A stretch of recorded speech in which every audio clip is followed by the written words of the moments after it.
मित्रांनो, लग्नानंतर होईलच प्रेम या मालिकेच्या आजच्या भागामध्ये आता तेथे असणारे मंडपामध्ये सर्वजण नंदिनीला नावं ठेवत असतात, त्याचबरोबर धनंजय आणि शारदाला सुद्धा. परंतु आता धनंजय आणि शारदा हे दोघेही पूर्णपणे खचून गेलेले असतात. त्यानंतर धनंजय उठतो, विक्रमची माफी मागू लागतो आणि म्हणतो की मला माफ कर विक्रम, मला माफ कर विक्रम, खरंच माफ कर, असं म्हणून तो अगदी हात जोडून उभा असतो.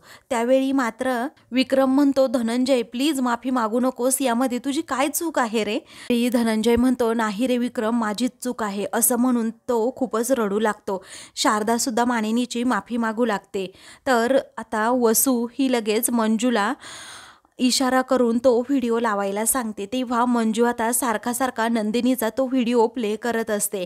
म्हणजे ज्या प्रकारे नंदिनीने सांगितलेलं असतं, माझं ज्या मुलावर प्रेम आहे त्या मुलाबरोबर मी पळून गेली आहे, हा सारखा सारखा व्हिडिओ प्ले करून आता त्या घरातील सर्वांचं ब्रेनवॉश करतात. नंदिनी विरोधात आता प्लॅन करू लागतात. तेव्हा आता मात्र घरातील सर्वजण पुन्हा एकदा ते सगळं ऐकत असतात आणि सर्वांना मोठा धक्काच बसतो. तर दुसरीकडे दीपक आणि सँडी हे दोघेही आता नंदिनीला घेऊन चाललेले असतात. बिचारी नंदिनी अजून बेशुद्ध असते. त्याचवेळी आता तो सुद्धा तो व्हिडिओ पाहत असतो. मग आता सँडी म्हणतो, हा व्हिडिओ कसा बनवला, म्हणजे कशी बोलली रे ही, एवढं बोलायला कशी तयार झाली? दीपक म्हणतो, कसली बोलली आहे ही? अरे आजकाल काहीही करता येतं, मी हा फेक व्हिडिओ बनवून घेतला आहे आणि त्यामुळेच हे सगळ्यांना खरं वाटले. हुबेहूब माझ्या मित्राकडून मी नंदिनीचा हा व्हिडिओ बनवून घेतला आहे, असं म्हणून तो सँडीला सर्व सत्य सांगू लागतो की कशा प्रकारे माझ्या मित्राच्या मदतीने हा व्हिडिओ बनवला आणि आजकालच्या जगामध्ये काही अशक्य असं नाहीच, त्यामुळे असं सर्वांना वाटतंय की हा व्हिडिओ खराच आहे. आता मंडपातही लोकांना तो व्हिडिओ खराच वाटेल आणि मग नंदिनीचं लग्न सुद्धा मोडेल. तेव्हा असं म्हणून तो मोठ्या मोठ्यानेच हसू लागतो. तर इकडे आता मंजू ही तो जेव्हा व्हिडिओ पाहत असते ना, तेव्हा आता मुकेश पुढे येतो आणि रागातच तिच्या हातातून मोबाईल ओढून घेत म्हणतो, अगं मंजू, तुला वेड लागलंय का? बंद कर अगोदर हा व्हिडिओ, असं म्हणून तिच्या हातातून तो मोबाईलच खेचून घेतो. त्यानंतर आता मंजू म्हणते, हो पार्थ म्हणाला ना तो व्हिडिओ खोटा आहे म्हणून लावून पाहिला. तेव्हा ती म्हणते, नाही हो, हा व्हिडिओ ना खरा आहे, अगदी खरा आहे. त्यानंतर ती आता म्हणते की व्हिडिओ खरा आहे, परंतु मुलगी ना खोटीच आहे. तिने अख्ख्या कुटुंबाची मान अक्षरशः खाली घातली. एवढा मोठा विश्वासघात करायचा होता तर अगोदरच जायचं ना निघून. एवढी आमच्याकडून पार्थची उष्टी हळद लावून घेतली, हातावर पार्थचं नाव मेहंदीने लिहिलं आणि गेली पळून, असं म्हणून ती मंजू आता टोमणे मारत असते. तेव्हा मात्र सर्वांना खूप वाईट वाटतं. सर्वजण आता पुन्हा तिच्याकडे पाहू लागतात. त्यानंतर मंजू म्हणते की ही तर पळून गेली, परंतु लोक तर आमच्यावरच हसतील ना, आणि आमच्यापेक्षा सर्वात जास्त पार्थवरच हसतील. त्यानंतर वसू आता पुढे जाते आणि म्हणते, मंजू अगदी बरोबर बोलतीये, कारण पार्थच्या आयुष्याचा प्रश्न आहे. अरे थोडा शांतपणे विचार करायला नको का आता विक्रम? तर दुसरीकडे आता नंदिनी शुद्धीवर येते आणि विचारते, कोण आहात कोण तुम्ही, आणि मी इथे अचानक कशी, असं म्हणून ती खूप घाबरते. दीपक आता तिच्याकडे पाहतो आणि खोटी दाढीमिशी जी लावलेली असते ती काढतो. तेव्हा नंदिनीला जबर धक्का बसतो आणि ती विचारते, दीपक तू? मग आता तो म्हणतो, हो सही जवाब, परंतु गेले आठवडाभर मी तुझ्यावर पाळत ठेवतोय आणि संधी साधून तुला इकडे आता मी घेऊन आलोय. आज आपल्या दोघांचं लग्न सुद्धा आहे. तेव्हा नंदिनीला आता खूप मोठा धक्का बसतो, काय करावं सुचत नाही. तेव्हा ती आता म्हणत असते, बऱ्या बोल्याने गाडी थांबव, नाहीतर मी तुझ्याकडे बघेनच, असं म्हणून प्लीज गाडी थांबवा, गाडी थांबवा, असा ती आरडाओरडा करू लागते. त्यानंतर आता सँडी खूपच फास्ट अशी गाडी पळवू लागतो. त्यानंतर आता ती दीपक समोर हात जोडून रिक्वेस्ट करते की प्लीज थांबव आता गाडी, अरे माझं लग्न आहे आज पार्थ बरोबर. आता तो विचारतो, काय मग पार्थ करेल का तुझ्या बरोबर लग्न? म्हणून तो आता जोराजोरात हसू लागतो. त्यानंतर आता तो म्हणतो की तुझ्या लाडक्या पार्थला आणि तुझ्या बाबांना मी एक व्हिडिओ पाठवलाय, ते पण तुझ्या मोबाईलवरून. तेव्हा नंदिनीला आता मोठा धक्काच बसतो. त्यानंतर दीपक म्हणतो की तो व्हिडिओ पाहून सर्वांच्या पायाखालची जमीनच सरकेल. त्यानंतर आता नंदिनी घाबरतच विचारते, काय काय म्हणालास काय? असं काय पाठवलंस रे तू माझ्या फोनवरून? असं म्हणून ती त्याच्यावर ओरडते. त्यावेळी तो म्हणतो, हा बघ तो व्हिडिओ. असं म्हणून तो तिला व्हिडिओ दाखवतो, ज्यामध्ये नंदिनीने स्पष्टपणे घरच्यांना सांगितलेलं असतं की माझं पार्थवर प्रेम नाही, मला त्याच्याबरोबर लग्नच करायचं नाही, माझं दुसऱ्याच कुणा मुलाबरोबर प्रेम आहे आणि त्याच्याबरोबर आज मी लग्न करणार आहे. आता तो व्हिडिओ हुबेहूब पाहिल्यानंतर नंदिनीला मोठा धक्का बसतो. तेव्हा ती म्हणते, मी तर हे कधी बोलले नाही आणि तू हा व्हिडिओ कसा पाठवला, कुठे पाठवला? त्यानंतर आता ती म्हणते, हा व्हिडिओ खरा नाही आहे, खोटा आहे, खोटा. मग आता दीपक म्हणतो, हा व्हिडिओ खोटा आहे हे तुला माहिती आहे, मला माहिती आहे, परंतु पार्थाने त्याच्या घरच्यांना माहीत नाही ना. तर दुसरीकडे आता घरातील सर्वजण टेन्शनमध्ये असतात. मग आता वसू मुद्दामच गुरुजींना विचारते, काय हो गुरुजी, आता मुहूर्ताचं काय? तेव्हा गुरुजी म्हणतात, एक मुहूर्त ऑलरेडी टळलेला आहे, आता दुसरा मुहूर्त आहे, तोपर्यंत काहीतरी यावर मार्ग काढा. तेव्हा वसू मात्र आता गालातच हसते. तर आता धनंजय विक्रम एकमेकांकडे पाहतच राहतात. मग त्यानंतर आता शारदा म्हणते, अहो इथे माझी मुलगी सापडत नाहीये आणि तुम्ही मुहूर्ताचं काय घेऊन बसलात? तेव्हा मंजू म्हणते, वहिनी, हा राग गुरुजींना दाखवण्यापेक्षा इथे तिकडे नंदिनीला दाखवलं असताना तर बरं झालं असतं. त्यानंतर आता पार्थ म्हणतो, बस झालं, नंदिनीविषयी बोलण्यापेक्षा ना त्यांना शोधायचं बघा जरा. तर दुसरीकडे आता दीपक नंदिनीला सांगतो, तुला सांगू का एक नंदिनी, या सगळ्यांचा ना या व्हिडिओवर नक्कीच विश्वास बसेल. अगं सर्वजण या व्हिडिओवर विश्वास ठेवतील, अगं ठेवतील काय, ठेवला सुद्धा असेल. तेव्हा नंदिनी म्हणते, नाही, कुणीही यावर विश्वास ठेवणारच नाही. अरे पार्थ सुद्धा नाही किंवा पार्थच्या घरचे सुद्धा नाही आणि माझ्या घरचे तर नाहीच नाही.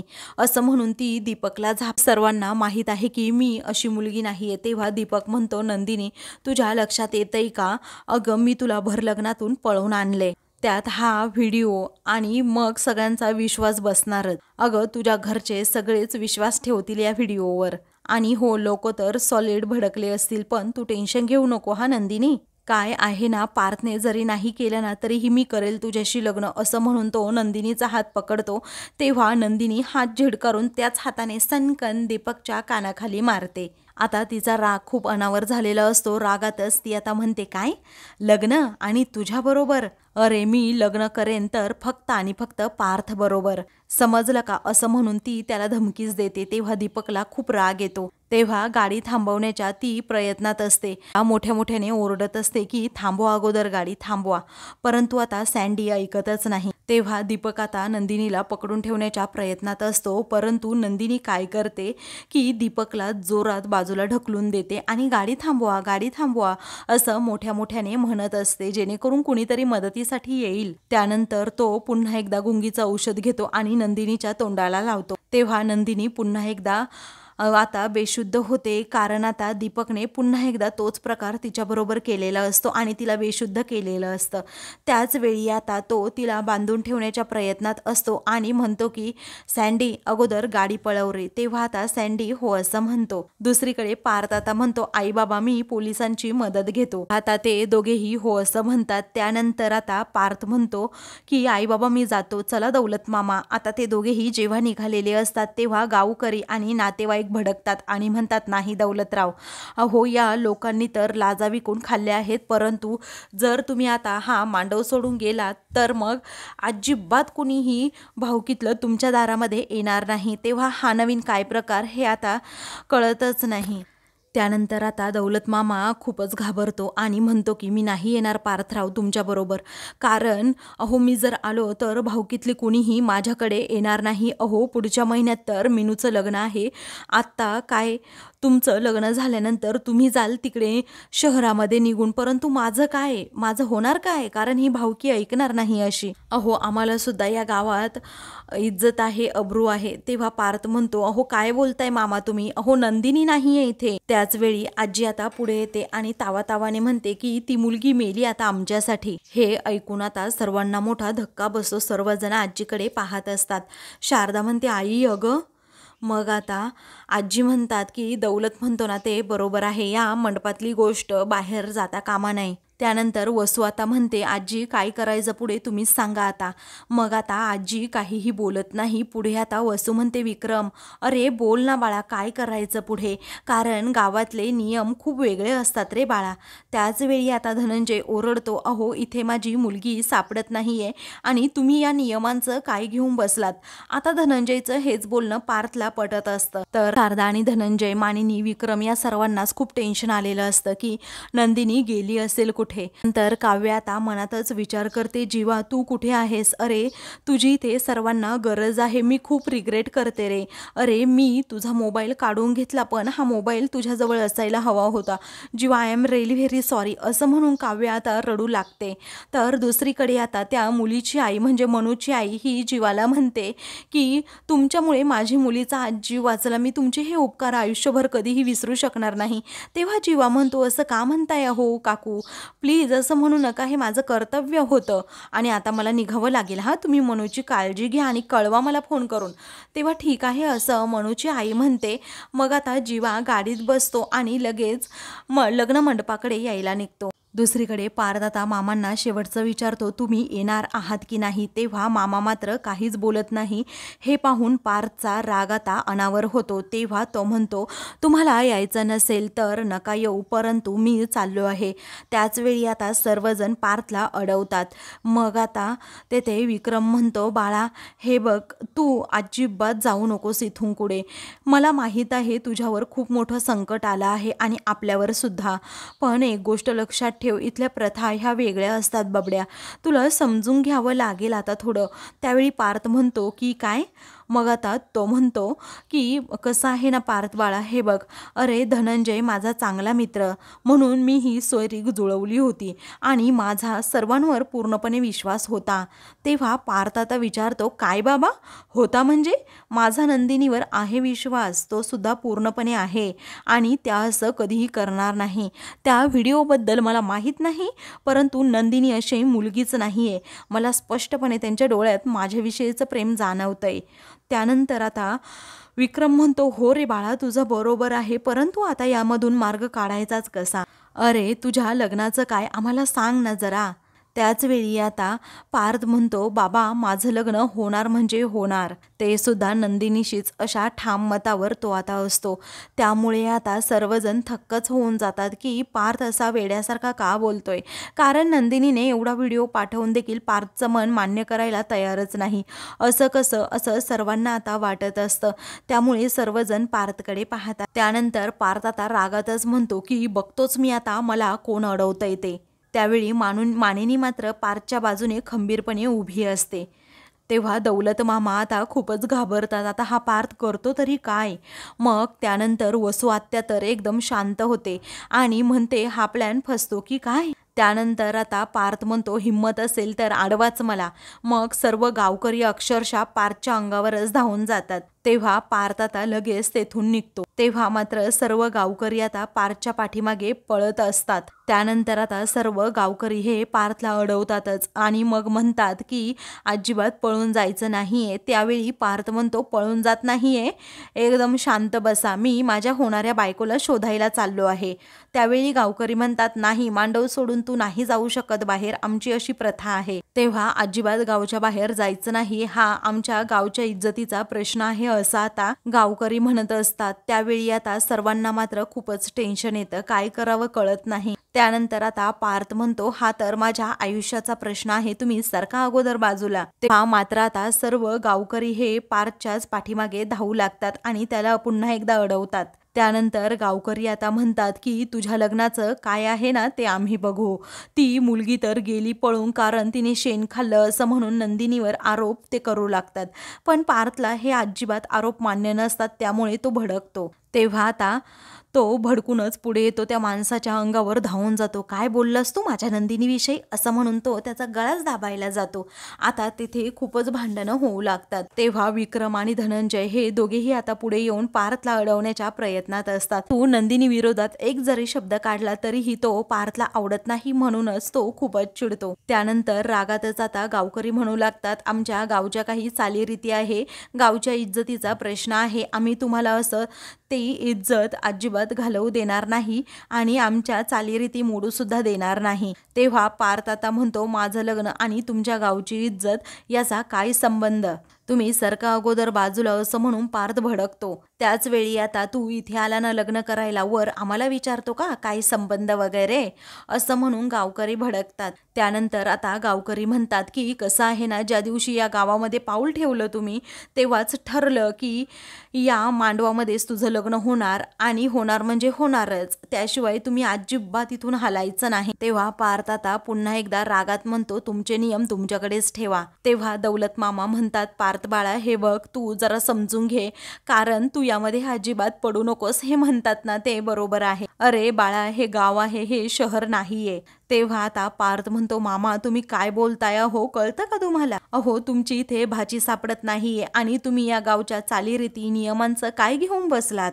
तेव्हा तो म्हणतो, ते काही नाही, मी पोलीस स्टेशनला चाललोय, आता बघतोच मी कोण अडवतंय ते, असं म्हणून पुन्हा एकदा तो जायला निघतो. तर सर्व गावकरी आता पुन्हा अशी झुंबडच्या झुंबडच पार्थच्या अंगावर काठी घेऊन धावतात. तर आता सर्वजण पार्थला आता आतमध्ये घेऊन जातात. पण आता पार्थ काही ऐकत नाही. त्यानंतर एक जो माणूस असतो तो आता एक ग्लासच फेकून मारतो, तर ते थेट इकडे मानिनीच्या डोक्यावरच फुटतं. त्यामुळे मानिनीला आता खूप मोठी दुखापत होते. मानिनी आता खूप घाबरते. त्या आता जखमेमधून खूप रक्त येऊ लागतं, कारण तिचं डोकंच फुटलेलं असतं. तेव्हा आता पार्थ हा खूपच घाबरतो, काय करावं सुचत नाही. तर मानिनीला चक्कर येऊ लागते आणि ती तशीच बिचारी आपली खाली बसते. आता सर्वजण तिच्या मदतीसाठी तेथे धावून जातात. त्याच वेळी मात्र पार्थला आपल्या आईचं हे दुःख पाहवत नाही. तेव्हा मानिनीला लागलेलं पाहून सर्वांना आता खूपच मोठा धक्का बसतो. तेव्हा आता तिच्या डोक्यात एक काचेचा ग्लास असल्यामुळे एक काच घुसलेली असते. त्याच वेळी आता पार्थ पटकन ती काच काढून टाकतो, तर मानिनीला थोडं का होईना बरं वाटतं. तेव्हा तो आता रागात म्हणतो, तुमच्या तर. तेव्हा सर्व गावकरी पुन्हा एकदा असं म्हणून त्याच्यावर प्रतिकार करू लागतात. तेवढ्यातच तेथे एक पुढारी माणूस येतो आणि सर्वांना म्हणतो की थांबा. सर्वजण आता त्याच्याकडे पाहू लागतात. दुसरीकडे नंदिनी ही दीपकला म्हणत असते की दीपक सोड मला, सोड मला, परंतु त्याने तिचे हात बांधून ठेवलेले असतात.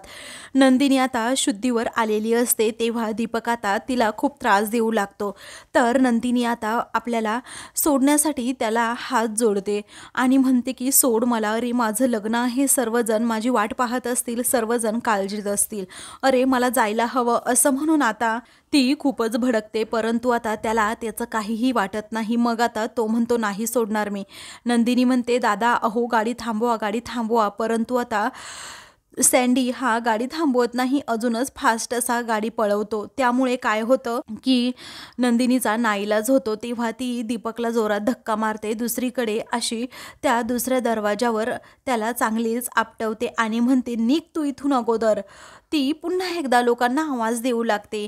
पण आता दीपक काय करतो, तर नंदिनीचं तोंडच बांधून ठेवतो. त्यामुळे नंदिनीला आता ओरडता सुद्धा येत नाही. त्या बिचारीचा नाईलाज झालेला असतो. तर दुसरीकडे आता हे कोण आहेत असं आता सर्वजण विचारू लागतात. तेव्हा आता दौलत मामा हे सांगू लागतात की हे आमचे होणारे व्याही माजी समाज कल्याण मंत्री होते, तेव्हा यशवंतराव भोसले, आणि त्यांचा मुलगा हे संग्रामराव भोसले आहेत. हे यांचंच आमच्या मीनूशी लग्न ठरलं आहे, असं म्हणून आता ते दौलतराव अगोदर ओळख करून देतात. त्याच वेळी आता यशवंतराव म्हणतात की अहो त्या लग्नाचं राहू द्या, परंतु या लग्नात काय चाललंय, असं म्हणून तो आता मानिनीकडे पाहत असतो, कारण मानिनीला खूप मोठी जखम झालेली असते. तेव्हा आता लगेच यशवंतराव म्हणतात, मारामारीपर्यंत गेलं का सगळं, अशी कुठे पद्धत असते का? तेव्हा दौलत मामा आता खूपच घाबरतो. त्यानंतर आता यशवंतराव म्हणतात की दौलत, अरे ही गावकऱ्यांची पद्धत झाली का वागायची? पाहुणे मंडळी आपल्या घरी आले आहेत ना. मग आता दौलतला तो विचारतो, पुढे काय झालं?